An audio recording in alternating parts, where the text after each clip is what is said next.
సింపుల్గా చికెన్ పలావ్ కోసం మిక్సీ జార్లో ఒక పెద్ద తెల్లగడ్డ, ఒక అంగుళం అల్లం, కొత్తిమీర, పుదీనా, మెంతాకు గుప్పుడు తీసుకున్నానండి.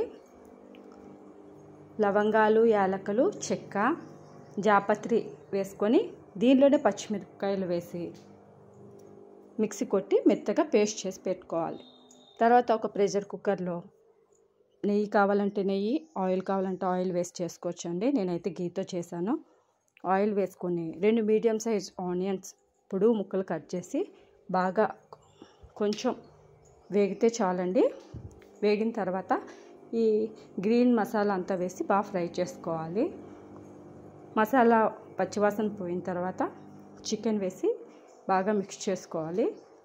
చికెన్లోంచి వాటర్ కూడా అంతా డ్రై అయిపోయిన తర్వాత ఉప్పు, ధనియాల పొడి, గరం మసాలా పౌడర్ వేసి బాగా మిక్స్ చేసుకుని దీనిలోనే నానబెట్టిన బియ్యం కూడా వేయాలి.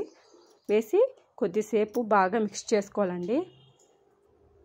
తర్వాత ఎసురుకు సరిపడే నీళ్ళు వేసుకొని 3 విజిల్లు పెట్టుకుంటే మన చికెన్ పలావ్ అయితే రెడీ అయిపోయిందండి.